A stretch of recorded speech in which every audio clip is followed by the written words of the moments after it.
As-tu déjà eu l'impression que ton aura à elle seule créait un malaise, comme si simplement en entrant dans une pièce, tu faisais taire certains et détournais le regard d'autres sans que tu aies rien fait? Et le plus curieux, c'est que tu ne cherches pas du tout l'attention. En fait, plus tu te connectes à qui tu es vraiment, plus les gens semblent troublés par ta présence. Carl Jung disait que chaque personne porte en elle une ombre, une partie inconsciente qui, lorsqu'elle est refoulée, se projette sur les autres. C'est ce qui arrive quand ton aura est forte. Elle n'agresse pas, mais révèle. Elle dévoile ce que l'autre n'a pas encore eu le courage d'affronter. Aujourd'hui, nous vivons dans un monde de superficialité, où la lumière authentique dérange. Ceux qui ont une aura stable, calme et sincère n'ont rien à prouver et pour cette raison suscitent des réactions, car leur simple présence remet en question les masques des autres. Donc, si tu ressens que ta simple présence perturbe l'environnement, ne doute pas de toi. C'est peut-être simplement ton aura qui montre au monde ce qu'il n'est pas encore prêt à voir. Dans cette vidéo, tu découvriras 13 signes indiquant que ton aura est si puissante qu'elle dérange les autres, même sans un mot. 1. Ta présence transforme l'atmosphère. Tu entres dans un lieu ordinaire, rien en toi ne cherche à attirer l'attention, tu es juste toi-même. Mais une chose se produit. Les conversations s'éteignent, les regards se détournent, et ceux qui semblaient à l'aise deviennent soudain tendus. Tu t'es peut-être déjà demandé « Ai-je fait quelque chose de mal ?» La réponse est non. Tu dégages une aura pleine de présence et de cohérence, et cela est rare. Carl Jung pensait que l'énergie que nous cultivons en nous se manifeste même quand nous ne le voulons pas. Ceux qui sont déconnectés d'eux-mêmes se sentent menacés par ceux qui sont intègres. Ta présence transmet l'intégrité et cela change la vibration de n'importe quel espace. Tu n'as rien besoin de dire, ta simple présence parle pour toi. Et c'est justement cela qui dérange, la clarté de ceux qui ne cherchent pas à plaire. 2. Les gens se sentent exposés à tes côtés. Certains ont peur du miroir, pas celui en verre, mais du miroir que ton aura devient sans effort. C'est comme si ta manière d'être honnête, présent et conscient permettait aux autres de se voir eux-mêmes avec plus de clarté, ce qui peut être insupportable pour ceux qui fuient leur propre regard. Jung disait que nous projetons sur les autres ce que nous refusons de voir en nous-mêmes. Ainsi, quand quelqu'un te regarde et voit de la confiance, de la vérité et de la profondeur, il peut projeter sur toi sa propre insécurité, ses masques, ses doutes. Et la chose la plus surprenante, tu ne fais rien, tu es juste fidèle à ta nature. Mais cela suffit pour que l'autre se sente vulnérable, parfois même attaqué, alors que tu n'as prononcé aucune parole offensante. Voilà le pouvoir silencieux de ton aura. Elle éclaire ce que les autres tentent de cacher. 3. Tu déranges même par ton silence. As-tu déjà remarqué combien ton silence peut déranger plus que des paroles dures? Comment ta tranquillité peut engendrer un malaise? Dans un monde où tout le monde crie pour se faire entendre, celui qui reste silencieux mais présent devient une menace. Jung appelait cela la conscience élargie. Celui qui développe une certaine perception intérieure commence à dégager une énergie différente, une énergie qui ne nécessite aucune explication. Ton silence, ta sérénité, ta fermeté intérieure brisent le schéma émotionnel habituel. Parce que ceux qui vivent encore en surface s'attendent au bruit, aux réactions, à l'approbation. Et quand tu ne réagis pas comme prévu, quand tu observes simplement, l'autre se sent perdu, déstabilisé. Il a l'impression d'avoir perdu le contrôle, ce qui provoque un malaise. Tu ne te bats pas, tu ne te disputes pas, mais tu es là, présent, ferme, serein, et cela suffit à rendre ton aura inoubliable. 4. Tu attires à la fois des confidences spontanées et des rejets inattendus.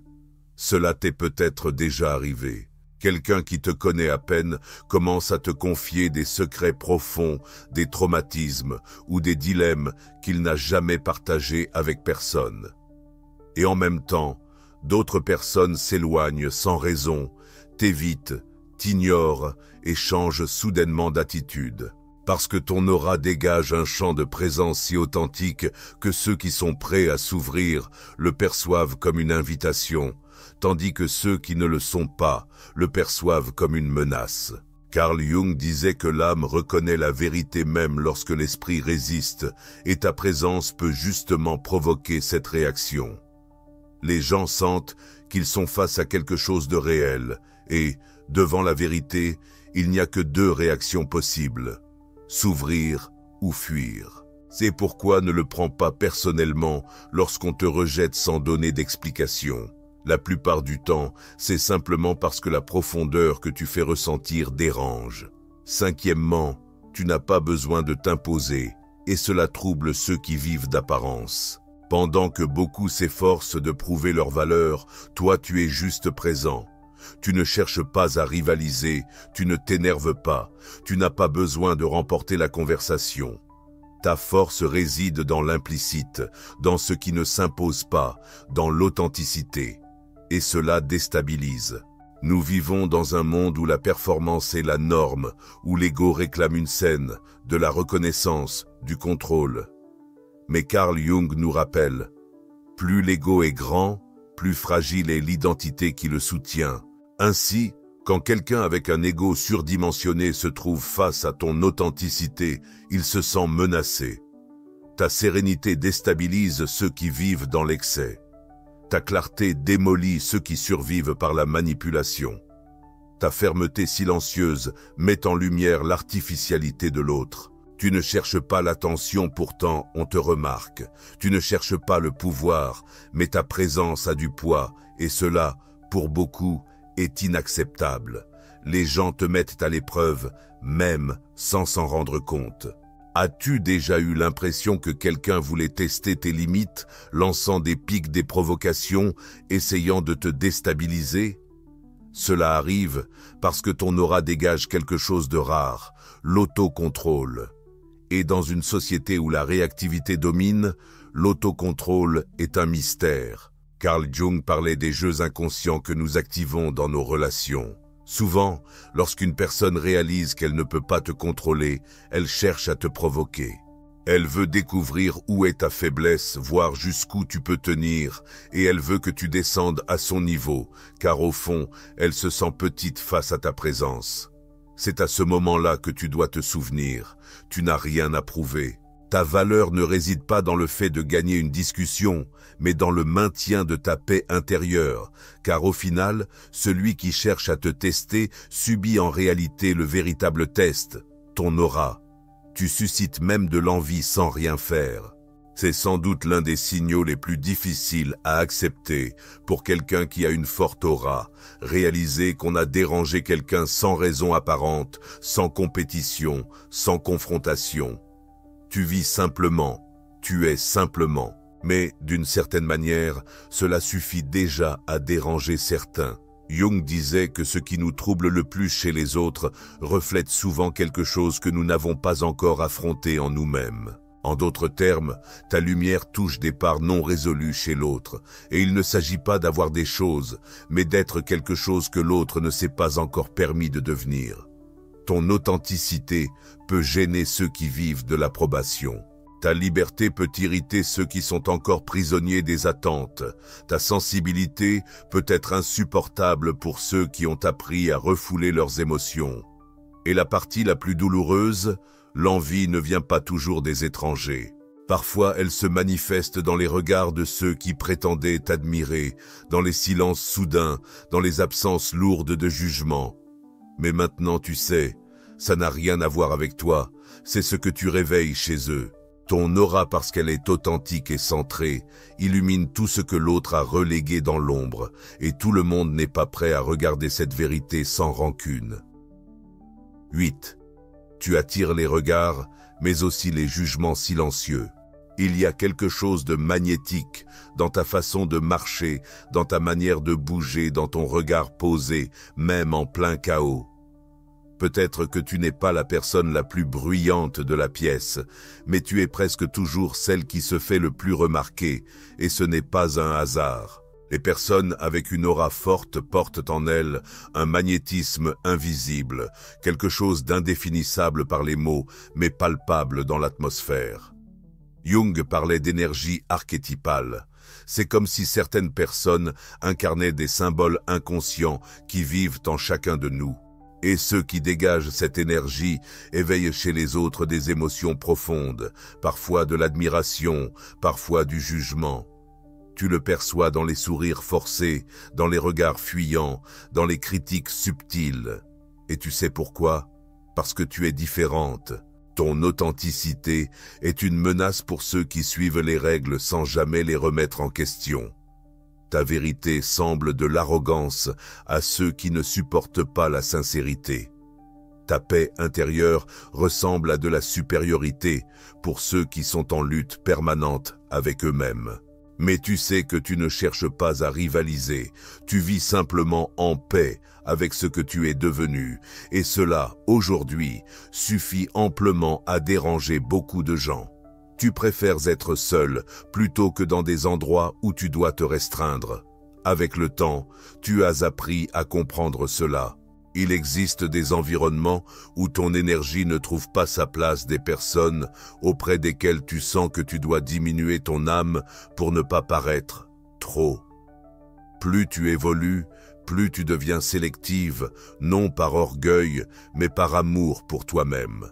Jung expliquait que le processus d'individuation, c'est-à-dire devenir ce que nous sommes vraiment, passe inévitablement par la solitude, car au début, le monde n'est pas prêt pour ta transformation. Tu commences à dire davantage non. Tu t'éloignes des conversations superficielles, des relations creuses, des endroits où tu dois faire semblant d'être moins que ce que tu es. Et cela fait peur. Certains te diront que tu es devenue froide, d'autres t'accuseront d'arrogance. Mais tu sais, tu ne trahis plus ta vraie nature simplement pour être accepté. Ton aura porte désormais quelque chose que beaucoup ne comprennent pas encore, des limites. Et ces limites dérangent ceux qui s'étaient habitués à ce que tu ne te protèges pas. Tu as compris que rester seul ne signifie pas être isolé, cela signifie se préserver. Et ce choix, même s'il est difficile, te permet de t'épanouir d'une manière que les environnements toxiques ne t'auraient jamais permis. Tu ne t'adaptes pas, tu transformes. Depuis ton plus jeune âge, tu savais que tu n'appartenais pas vraiment à certains groupes. Tu essayais de t'intégrer, tu suivais le mouvement, tu souriais au bon moment, mais à l'intérieur, il y avait toujours quelque chose qui ne correspondait pas. Tu te sentais différente et avec le temps, tu as compris, tu n'es pas né pour t'adapter, tu es né pour transformer. Carl Jung disait que le vrai soi ne recherche pas une adaptation aveugle, mais le processus d'individuation. Devenir ce que l'on est vraiment, même si cela signifie décevoir les attentes des autres. Ton aura reflète ce processus. C'est une énergie porteuse de vérité, et la vérité ne s'adapte pas. Elle s'étend. C'est pourquoi, au lieu de chercher à rentrer dans des cadres trop étroits, tu as commencé à créer tes propres espaces. Tu as construit de nouvelles relations et tu as inspiré les autres à se libérer de la pression de plaire. Cette présence dérange, car ceux qui sont habitués au conformisme ne savent pas comment réagir face à quelqu'un qui a le courage d'être entier. Tu n'es pas un élément de décor, tu es le vent qui entre par la fenêtre et change l'air de la pièce. Ton intuition est forte et démasque les jeux cachés. Tu n'as pas besoin de preuves pour savoir que quelque chose cloche. Tu le ressens dans le regard que quelqu'un pose sur toi, dans l'incertitude de sa voix, dans les petits détails que les autres ne voient pas. Peut-être, à plusieurs reprises, tu as douté de toi-même. Tu as essayé d'être rationnel, mais avec le temps, tu as compris que ton intuition ne se trompe pas. Elle s'exprime simplement dans un langage plus subtil. Carl Jung accordait une grande importance à la sagesse de l'inconscient.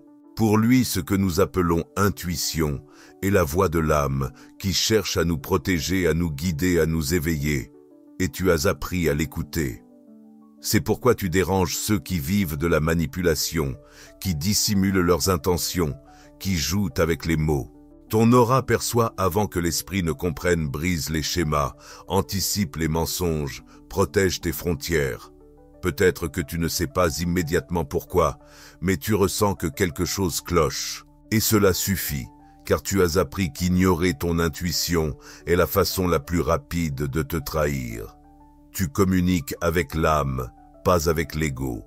Tu n'as pas de patience pour les jeux. Tu n'aimes pas les conversations creuses. Tu ne supportes pas les relations où il faut faire semblant pour être accepté. Ta voix est calme, mais ferme. Tu écoutes plus que tu ne parles, mais quand tu parles, tu touches. Ton aura a une présence qui va au-delà des mots. Elle transmet la vérité même dans le silence. Jung disait que lorsqu'une personne atteint un certain niveau de conscience, elle cesse de vivre derrière un masque social et commence à vivre depuis son propre centre. C'est ce qui t'arrive. Tu ne brades pas ton essence, tu ne modifies pas ta vérité pour plaire. Tu es, et c'est pour cela que tu déranges ceux qui restent en surface. Tes mots guérissent, mais peuvent aussi confronter, car ils ne naissent pas de la vanité, mais de la profondeur. Tu parles à l'âme, et tout le monde n'est pas prêt à écouter. Ta guérison est une menace pour ceux qui vivent dans le contrôle. Peut-être que tu ne t'en rends pas compte, mais le chemin de guérison que tu as entrepris est un acte révolutionnaire. Tu ne restes pas là où tu as été blessé, tu as choisi de te relever. Tu as choisi de comprendre la douleur, sans t'y enfoncer. Et en faisant cela, ton aura a changé. Jung disait que guérir ne signifie pas devenir parfait, mais devenir conscient. Et c'est ce que tu as fait. Tu as apporté de la lumière là où il y avait autrefois de l'ombre. Aujourd'hui, ta simple présence montre que le changement est possible, et cela représente une menace pour tout système fondé sur la peur. Car les personnes guéries rompent les dépendances émotionnelles, n'acceptent plus les miettes, ne tolèrent plus la manipulation et ne vivent plus pour plaire. Ton aura brille désormais d'une force conquise, et cette lumière trouble profondément ceux qui souhaitaient te voir disparaître. Par ta vie, tu montres qu'un autre chemin existe, un chemin qui ne peut être contrôlé. Tu ne te justifies plus, et cela désarme. As-tu remarqué qu'avec le temps, tu as cessé de t'expliquer? Autrefois, tu voulais que les autres comprennent ton silence, tes choix, tes émotions. Aujourd'hui, tu vis simplement non par arrogance, mais parce que tu as compris que ceux qui veulent vraiment te comprendre écoutent. Tandis que ceux qui cherchent seulement à déformer ont déjà décidé avant même de poser une question. Jung disait que le besoin constant de se justifier est un signe d'insécurité intériorisée, et quand tu t'en libères, ton aura commence à dégager quelque chose de différent, l'autonomie émotionnelle. Tu deviens quelqu'un qui ne mendie pas la compréhension, mais qui avance avec assurance, même quand elle fait défaut, et cela désarme. Nous vivons dans un monde où tout le monde attend des réactions, des explications, des défenses, mais lorsque tu restes en silence et en paix, les autres perdent leurs repères et se sentent démunis. Tu as cessé de débattre avec ceux qui ne veulent pas comprendre. Tu as cessé de prouver ce qui ne peut être perçu que par ceux qui vibrent à ta fréquence, et cela te rend libre. Libre des chaînes du besoin d'approbation, libre des masques, libre d'être simplement toi-même. Tu n'as pas besoin de gagner, tu as besoin d'être vrai. Le dernier et peut-être plus profond signe que ton aura est si puissante qu'elle gêne, c'est que tu ne ressens plus le besoin de gagner pour te sentir entière. Tu n'as plus besoin de convaincre qui que ce soit. Tu ne cherches pas à avoir raison, mais à avoir la paix. Tu n'entres plus dans chaque bataille, tu choisis celles qui valent vraiment la peine. Jung disait que la victoire la plus importante dans la vie est de vaincre soi-même, de vaincre l'ego, de vaincre l'illusion qu'il faille une approbation extérieure pour être digne d'exister. Quand tu atteins cet état de conscience, ton aura change. Tu choisis le silence plutôt que le débat, la distance plutôt que l'insistance, ta paix intérieure plutôt qu'une scène pleine d'applaudissements vides. Et ceux qui vivent encore d'apparence, de contrôle, d'ego se sentent profondément menacés, car ta simple existence leur rappelle tout ce qu'ils n'ont pas encore eu le courage de devenir. Tu ne cherches à vaincre personne, tu es simplement fidèle à toi-même. Et c'est la façon la plus puissante de vivre. Si tu es arrivé jusqu'ici, tu as probablement déjà compris. Ce n'est pas ta beauté, ta voix ou tes mots qui dérangent. C'est ton aura, ce que tu portes en toi, ce que tu as refusé de perdre. C'est la paix que tu as conquise après d'innombrables batailles intérieures. C'est la force silencieuse que tu aimais quand tu n'as plus besoin de prouver quoi que ce soit à personne. Carl Jung nous a appris que la véritable individuation n'est pas de s'isoler du monde, mais de ne pas s'y perdre. C'est rester ancré au milieu du chaos. C'est se souvenir chaque jour de qui l'on est devenu, même quand tout autour essaie de te faire oublier. Donc si ta présence dérange, si ton calme est perçu comme une menace, si ta lumière attire des regards hostiles, ne t'excuse pas, honore ta lumière, elle t'a coûté cher, et aujourd'hui, elle prouve que non seulement tu as survécu, tu as fleuri. Tu as fleuri. Et c'est une vérité que tout le monde n'est pas prêt à accepter. Ton aura n'est pas puissante parce que tu es parfaite, mais parce que tu es authentique. Elle n'est pas forte parce que tu as toutes les réponses, mais parce que tu as appris à vivre avec les questions. Elle n'est pas brillante parce que tu ne connais pas l'obscurité, mais parce que tu as choisi de l'éclairer. Carl Jung nous enseigne que l'ombre et la lumière marchent toujours ensemble. Ceux qui ont le courage d'explorer les deux deviennent complets. Et c'est justement cette complétude qui dérange ceux qui vivent encore divisés. Si aujourd'hui tu sens que ta seule présence cause du malaise, rappelle-toi que la réaction des autres ne définit pas ta valeur. Elle révèle seulement ce qu'ils n'ont pas encore résolu. Ne change pas pour t'adapter. Ne diminue pas ta lumière pour ne pas déranger. Ne fais pas taire ta vérité pour plaire. Ton aura est le reflet de chaque blessure que tu as guérie, de chaque peur que tu as affrontée, de chaque nuit noire que tu as transformée en conscience. Et aujourd'hui même, quand tu ne dis pas un mot, ton énergie parle pour toi. Elle dit au monde qu'il est possible d'être entier, que la paix intérieure n'est pas une utopie et que l'authenticité est le vrai pouvoir silencieux. Si les gens s'éloignent, laisse-les partir. Si les jugements augmentent, observe-les avec détachement. Si tu ressens de l'incompréhension, accueille-la avec compassion. Parce que ton aura n'est pas là pour s'adapter, elle est là pour enseigner. Et enseigner signifie souvent confronter. N'aie pas peur de ta force, n'aie pas peur de ta lumière. Ta présence est une invitation pour ceux qui sont prêts à s'éveiller et un défi pour ceux qui préfèrent dormir. Continue à avancer avec assurance, continue d'être fidèle à toi-même, car le monde a désespérément besoin de personnes qui n'ont pas peur de vivre avec intégrité, authenticité et conscience. Tu ne te contentes pas de vivre, tu inspires. Et c'est la plus belle mission de ton aura puissante. Honore-la chaque jour, car ce n'est pas un hasard si tu es ici maintenant, tel que tu es. C'est exactement là où tu dois être, au cœur de ta vérité.